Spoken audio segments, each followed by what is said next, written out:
We begin with the family of an Oklahoma prisoner allegedly killed by his cellmate is now taking legal action weeks after raising questions about his death and the length of his incarceration. They announced a lawsuit today against the Department of Corrections. We first told you about Marquel Ross' family in December. They told us he should have already been released when he died. They also said there were discrepancies surrounding his date of death and alleged DOC waited a week to notify them about the death. The department now addressing those claims. Further, what they say is misinformation about it. News 4's Tanner DeLeon is back on the story tonight. Tanner, update us. Well, the leaders with the Department of Corrections say they have done nothing wrong, and this is all part of a personal attack by a state lawmaker. But family of Marquel Ross say if things were done right inside the prison, he would still be here today. The lack of transparency from the DOC, we have no other choice but to go this route because we're not getting the answers from them that we have asked for. The journey for those answers now leading to a lawsuit against the Department of Corrections on behalf of Marquel Ross. Very draining, very emotional, very heartbreaking. LaBarth Law is representing the Rosses and have experience with the DOC already from a lawsuit filed last year involving accusations of inmates being held in showers for days and not given food or water. This is an endemic problem with the Department of Corrections, it seems.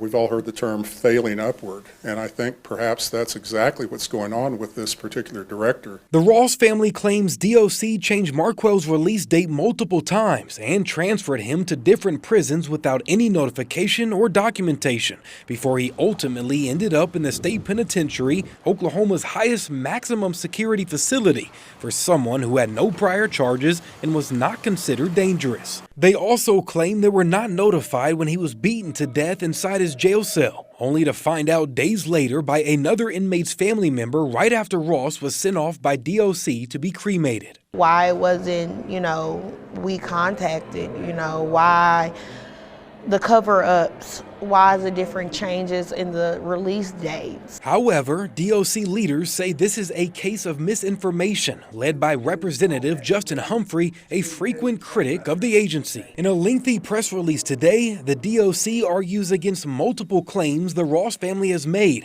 They say Marquel had 8 disciplinary violations resulting in his moves to different prisons. Leaders also say that led to him losing credit for time served. While at Lawton Correctional Facility, DOC says Ross spit in the face of a transport officer, saying Ross's escalating aggression and repeated misconduct was the reason he was then moved to OSP. The DOC also says within hours of Ross's death, they tried contacting his family but were unsuccessful over the course of multiple days due to phone numbers not working and Tulsa police unable to track down his mother because they say the address on her driver's license was invalid. Still, the big question from Ross's family, their lawyers, and Humphrey is, where is the documentation showing all this occurred and why can't they get it through an open records request? Getting this information from them is almost impossible. I have requested it and I have not received much the information I want yet.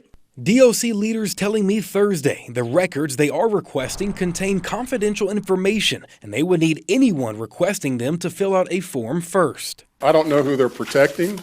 If the family doesn't have a right to know this information, then who in the world does? We want them to take accountability. We want them to tell us what we basically already know.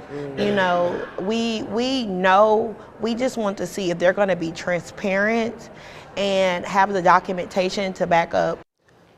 Another point of contention, the date of Ross's death. The family says they were told by the DOC he died on the 17th, but the autopsy said the 12th. Well, today, the DOC said in its press release Ross died on the 12th.